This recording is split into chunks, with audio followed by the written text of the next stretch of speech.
Hello everyone, welcome to Hibernate tutorial. In this tutorial, we are going to cover the topic generator classes in Hibernate. First, we will see what is the syntax for the generator classes. So, generator classes is defined inside the ID, and then we have this generator tag, and we will pass the class attribute here, and then we will mention the generator class here. So generator class here we can place out of the following. First generator class is assigned. It is the default generator strategy. If there is no generator element, in this case application assign the ID. So in case of assigned, the application will assign the ID to the database. Second generator class is increment. It generates the unique ID only if no other process is inserting data into this table.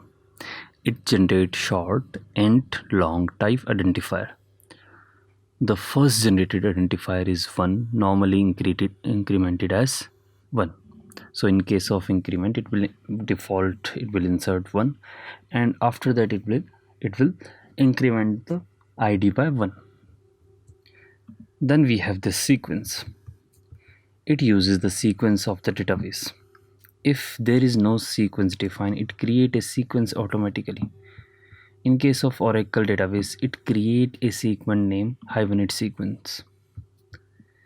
In case of Oracle DB2, SAP, DB, Postgres, SQL, it uses sequence, but it uses generator in the interface. So in case of sequence, it uses the database sequence in order to generate the ID. Then we have Hilo.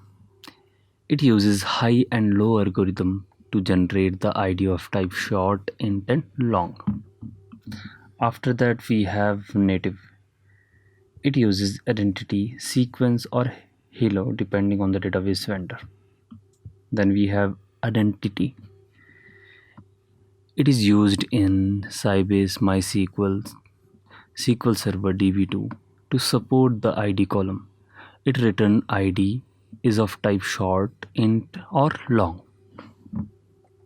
Then we have sequence Hilo, SEQHILO.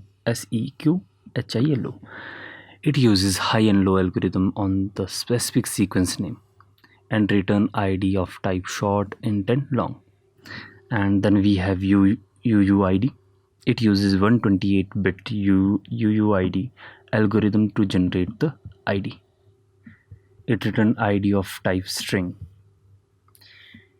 and it will create the unique ID within the network. And uuid is represented in hexadecimal digit 32 in length. Then we have GUID. It uses GUID generated by database of type string. It work on MS SQL Server and MySQL. Then we have select. It uses the primary key returned by the database trigger. Then we have foreign. It uses the ID of another associated object, mostly used with one-to-one association. Then we have last one, sequence identity. It uses a special sequence generated strategy. It is supported in Oracle driver only. So out of these generator classes, mostly we use the first three. One is sequence, incremented, and assigned, and sometimes we use native. So these are the 3-4 which we use mostly: assign, increment, or sequence. So in this session we have covered this